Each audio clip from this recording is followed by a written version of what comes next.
What's up guys, Mickle here, and finally it is officially March, the month that James K. Filan predicted we would finally see an end in the Ripple SEC case. In this video, we're going to talk about whether or not that prediction still stands, whether or not this case is still going to end in March.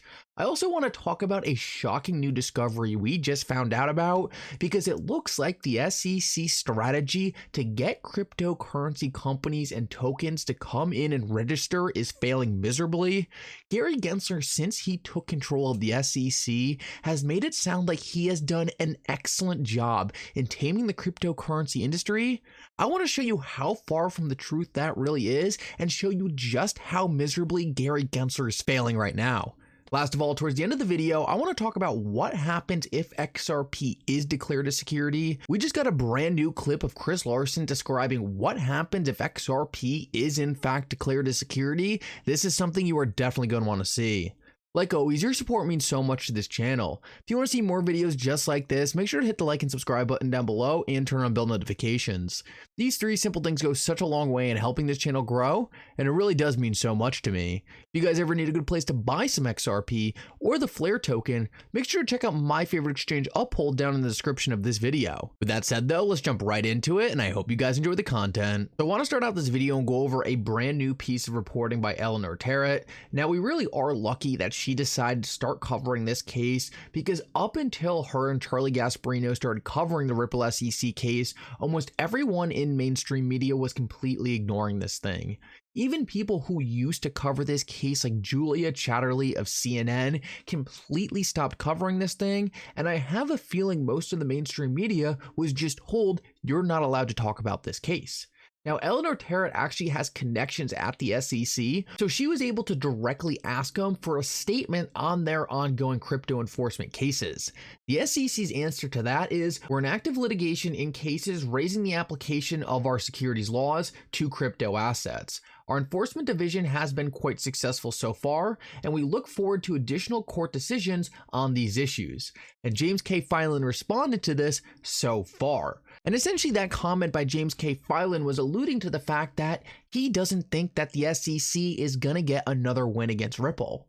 So far, the SEC has only gotten wins against cryptocurrency companies that could not afford to fight them.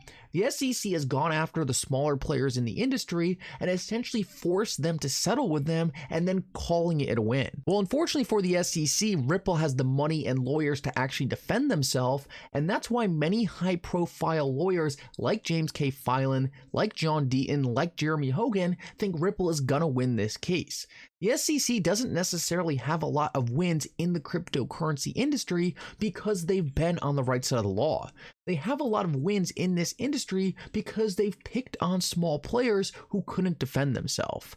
Ripple is putting up a massive fight to the SEC, and I think they're doing better than anyone has expected.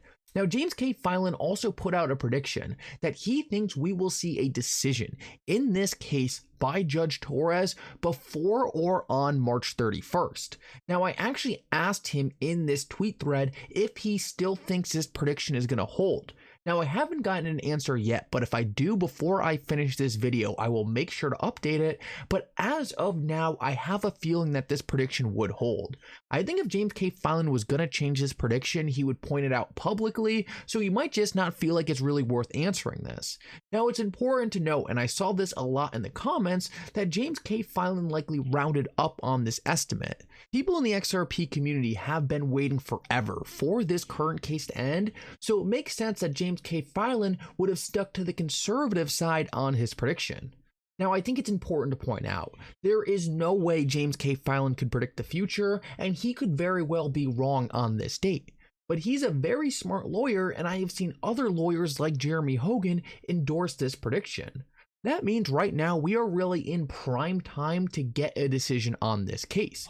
He said on or before March 31st, which means any single day now we could have a decision from Judge Torres. Now, it's also important to note that Judge Torres might not rule on the entire case.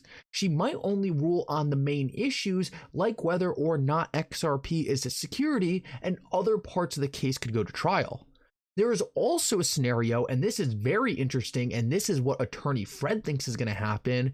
There's also a scenario where Judge Torres could make a ruling on this case, call in Ripple and the SEC, and say, okay, here's my ruling. If you guys want to settle this case before I make it public, you can do that, but if you don't, this is the ruling I'm going with. Now, this is how we could actually see this case settle even with a summary judgment decision. In this scenario, essentially, say Ripple got the declaration that XRP was not a security. The SEC could come back and say, okay, even though XRP is not a security, we're going to appeal this decision by Judge Torres unless you settle with us and promise not to make the Hinman emails public. Now, if you do this, we will still acknowledge that XRP is not a security, but this way we don't have to damage the reputation of our agency. Now, this is just a hypothetical example, but it is possible that Judge Torres could make a summary judgment ruling. We could not know about it. Ripple and the SEC could get together and then hash out a settlement based on Judge Torres's verdict. So let's see how this plays out. I have a feeling right now this March 31st date still means we are in prime time for this case to end this month. Let's all cross our fingers that we do get the decision this month. I think we are all more than ready for this case to be over with. Now, I want to move on and talk about something absolutely shocking, and I could not believe it when I saw this by Eleanor Terrett. This is one of the most telling things I have seen since I started covering the SEC's crusade against the cryptocurrency industry, because Gary Gensler was always saying a handful of crypto security tokens have registered under the existing regime, and you just really never knew what he was talking about. I mean, all of us follow the cryptocurrency industry extremely closely, and I certainly have never heard of a token going in and registering and coming out successful. Now, I assume this was just happening on a small scale. I assume there was a handful of small tokens going in and registering with the SEC because I assumed Gary Gensler wouldn't just be completely making that up. But what Eleanor Terrett reports here is absolutely shocking. She said no, only 9 total companies have registered with the SEC, and 5 of those companies were forced to register because of a settlement. Now, not only that, but the 5 companies that were forced to register under a settlement, that actually happened under Jay Clayton, and not a single company has registered under Gary Gensler. Yes, you heard that right. Gary Gensler, the one running around saying every single crypto token is a security, and running around saying, hey, some of these tokens have already come in and registered. That Gary Gensler has not gotten a single cryptocurrency company or token to register with the SEC. What this shows is that, in my opinion, registration is not an option.